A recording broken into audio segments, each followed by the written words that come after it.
Hi, I'm Chef Frank, this is Protocooks, and today we're making a prime rib roast. Just a small one.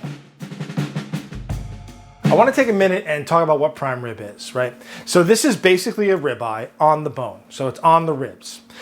Prime is its grade. So when we talk about prime beef, it's the highest level of beef you can get, the best cut. So it goes prime, choice, and then select. Most supermarket meat is choice and select, so that's why you pay so much money for a prime piece of meat. How do you select a piece of prime meat? Basically what I'm looking for is fat. I want to see a lot of fat inside the muscles. A lot of fat inside the muscles. This piece of meat has a nice amount of intramuscular fat. You can see all this streakiness. And that's what I'm looking for, okay? It's got a really nice, tight muscle structure. It's not kind of like spongy at all. So this is a really nice piece of meat. There's a couple of things I need to do before I get this rib roast in the oven. And the first thing I'm gonna do is get my pan ready. I'm gonna put some vegetables or aromatics and some herbs in the bottom of the pan to keep this off of the bottom so it doesn't kind of sit and stew in its own juice. I'm also going to put it there because I'm gonna make a jus or a sauce with the drippings at the end. One of the first things you have to do when you make a roast is choose a roasting pan. Now, I am not one for traditional roasting pans. I find that you really can't use them for a lot of different things. So I have my really nice cast iron enamel the kind of Dutch oven. It's a large Dutch oven. And this fits a really big roast. And it kind of does the same function as a roasting pan, but I can use it for a ton of other things. So this is what I defer to when I do big roasts. I'm gonna put my aromatics in the pan as a base for my roast. So I'm gonna take my time and just throw it in there. It can go in the bottom. It doesn't need to be on top. I have a head of garlic, and I'm not gonna really do anything to the garlic except cut it right in half. It gets thrown right in. I have some mushrooms, and I'm gonna cut most of this stuff fairly large because this roast is gonna cook for about 2 hours, maybe a little more. And I don't really want these to be small because for the most part they'll burn. And I want to kind of give up the flavor, but I don't want them to burn. So I have a bunch of carrots too, and we're just gonna whack them up. I'm not too worried about how they look because these are basically gonna get strained out, but I do want them to be fairly large because I just don't want them to burn. There's some onions, and I'm just gonna take my onions and throw them in there in half. So like I said, this is gonna keep our roast off the bottom of the pan because there's gonna be a lot of juices collecting in the bottom of the pan, and we don't want the roast sitting in those juices. We also wanna get some air circulation underneath the roast, so this is gonna give us like that effect of having a roasting rack underneath it. So that's all I'm gonna do with that. I'm gonna take a little bit of vegetable oil on the bottom here, just a little bit of salt, because I do wanna season these up a little. And I'm gonna get the roast and put it on top of this. There's a few things I do before I put my roast in the oven. First thing I did is I turn my oven on.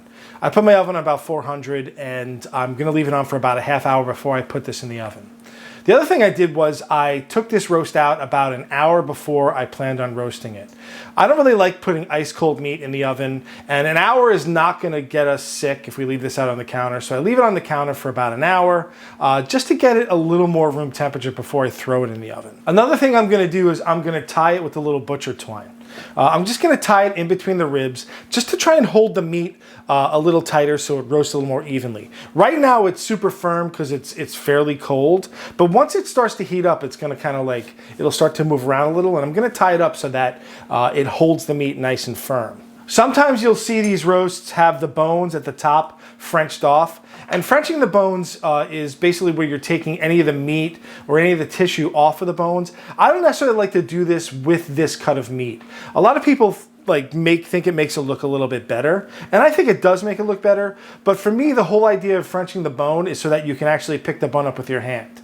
And even though you might be tempted to pick this up with your hand, you're not going to pick up a huge piece of ribeye with your hand. So I kind of stay away from Frenching the bones for this. Let's tie this roast up. I have some butcher twine. This is like fine butcher twine, but you can get like heavier gauge stuff. This is like I said, it's finer, so I'm gonna double it up, and I wanna take my butcher twine. I'm gonna go around my roast. So I get around the bone, and I'm not really gonna go super tight. I'm just gonna tie it tight enough so that it holds the meat together. And then I'm gonna basically put 3 pieces of twine on this. Just gonna go underneath, right in between the bone. Tie it nice and tight. Okay. This will just help it roast a little more evenly. If it starts to kind of like shrink up a little, it'll keep it nice and tight. Okay. The roast is tied. Let's get it into the pot. And I'm going to kind of stand it and put my bones on the edge of the pot so it holds it up a little. When I season this roast, the first thing I'm going to do is put a little oil on it. And the oil really isn't there to get any fat. I just find that if you rub a little oil on this at this point, it helps the salt and the pepper stick just a little bit better. So I just give it a little coating of vegetable oil. You can use whatever you want. If you want to use butter. We're going to season this up now. And people are going to probably give me a really hard time about this, but when I get a piece of meat like this, all I do is salt and pepper. It's a beautiful cut of meat, and it doesn't need much more. We're going to make a jus. The jus I'm going to flavor up with herbs and garlic and all that. But for the most part, whenever I cook a beautiful piece of meat like this, I am a purist. I stick with salt and pepper. So always crack your own pepper. I find that fresh cracked black pepper is the way to go. Get a little on the sides. I don't go too crazy with the pepper, but I do go fairly heavy with the salt. You can see I'm doing a really heavy sprinkle of the salt. I'm going to stand it up a little, get my salt down the side as well. Season up the edges, but I'm going to give this a really, really nice coating of salt before it goes in the oven. Look at that. Isn't it beautiful? We're all seasoned up. Let's go over to the oven. Okay, we're going in. Oh, yeah, baby. Going in the oven. Now that the roast is in the oven, there's a few things I want to talk about that are fairly important. The first thing is what temperature I cook it at, right? And with big roasts like this, I like to start them off really high or fairly high at about 400, 425, just to kind of kick off the browning process. Once the outside and the fat starts to get brown, I will lower it down to about 350, 325 for the rest of the cooking time.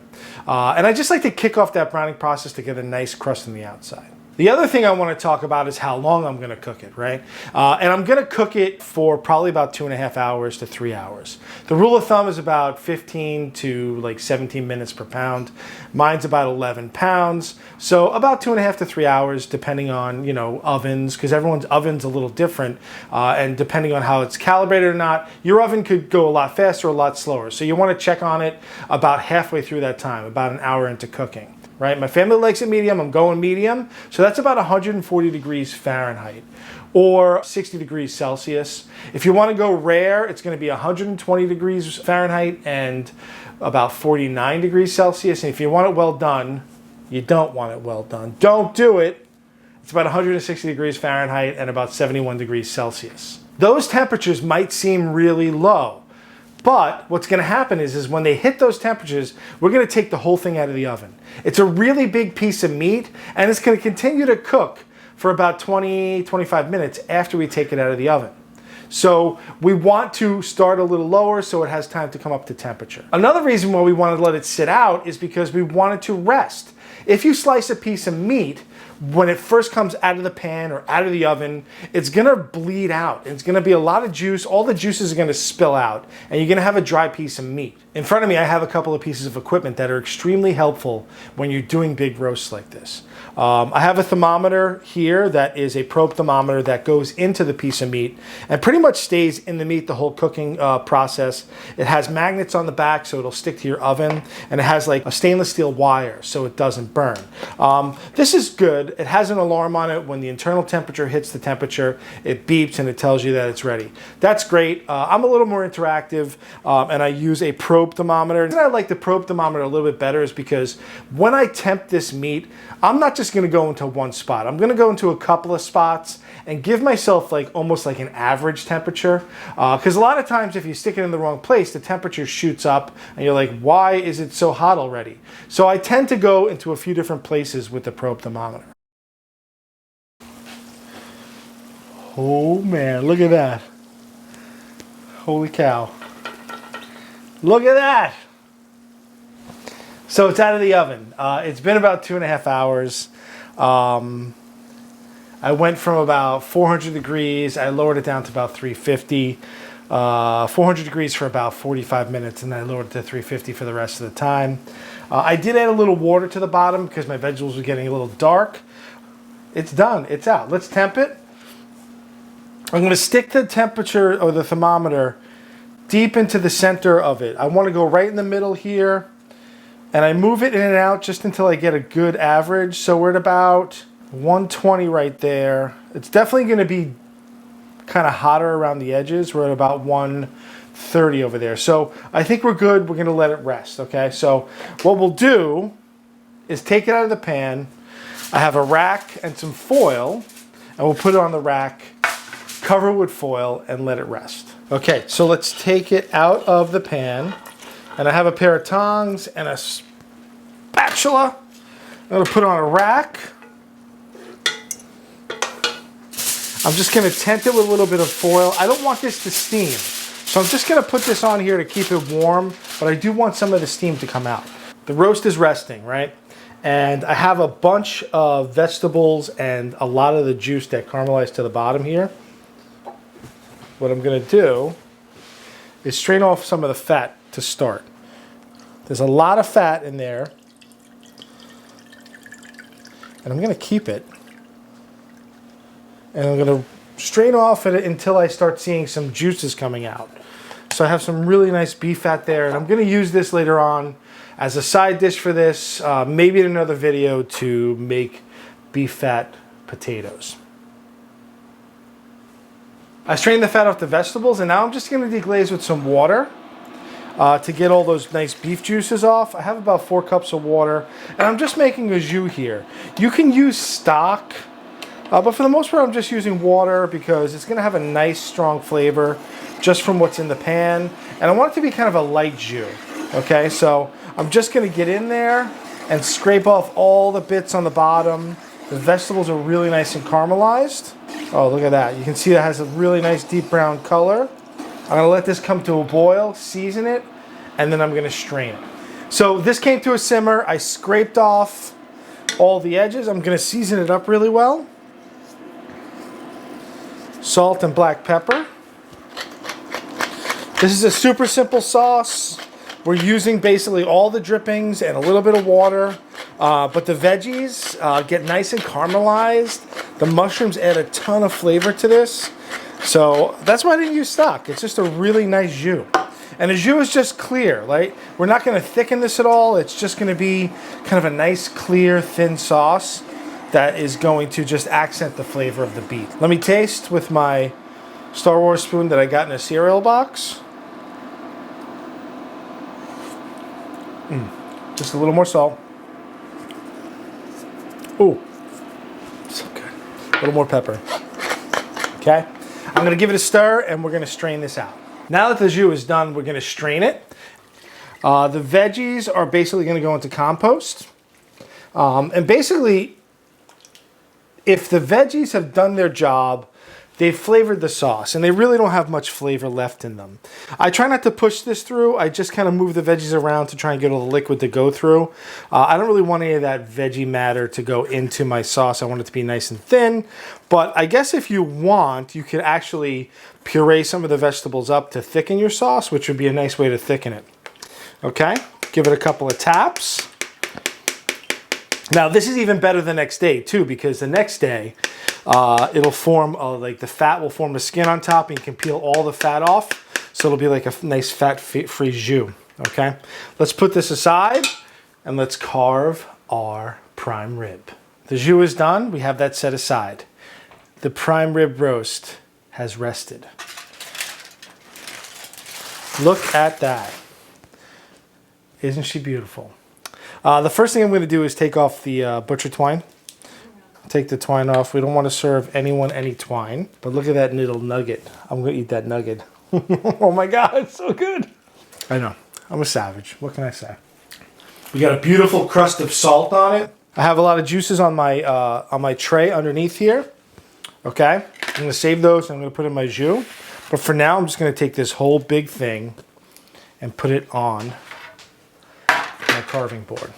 Now, in order to carve this easily, right, I could easily just cut this into 4 big steaks, but I'm going to cut it a little thinner than that. So I'm going to take it off the bone. Now, the bones don't go to waste, right? There's plenty of good meat. I just follow the bone until I get to the bottom. Oh my gosh. I'm just going to take it off the bone here. I'm going to struggle a little, but... Oh my goodness. These bones are delicious. You do not throw them away, you eat them. So we're just going to slice those right down. And then they get these for someone to gnaw on, right? Okay. I'm just going to keep tasting as I go. I'm going to put these aside for now. Okay. And then I'm going to start slicing. Oh my gosh. Oh, so it's a little more done here, but I'd expected that because the roast will be a little, it was a little smaller, but we have a nice pink center. Look at that. Prime rib. Nice and medium. Ta-da. Look at that. Beautiful. Let's plate it up and give it a taste. So we got our piece of prime rib sliced. I'm going to put a little bit of my jus on there. This reminds me of my days back in catering. I'm going to give this a taste.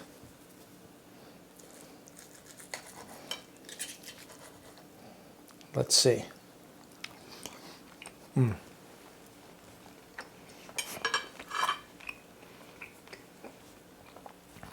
Delicious. It's buttery, it's rich, it's got some really nice mineral flavor from the beef, some sweetness from the onions. Absolutely delicious. You should make this for your family. It's a really nice cut of meat. It's absolutely delicious. And what's great about it too is that if you don't eat it all, it's really wonderful for leftovers. You can make roast beef hash. You can make sandwiches out of it. Like, you know, take the beef and put it on a roll or an onion roll and dip it all in the jus. Absolutely delicious. Or steak and eggs the next morning. So it's great for leftovers as well. I hope you enjoyed this video. If you did, give us a thumbs up, like, and subscribe. Hit the little bell to get notifications when we have new videos. We have Need Salt merchandise down below. I'd like to thank all my patrons for supporting us on Patreon. Thank you guys. Thank you. Thank you. We have an address below if you want to contact us that way. And that's it. I hope you enjoyed it. Prime rib roast. I'm Chef Frank. This is Proto Cooks. Have a good one.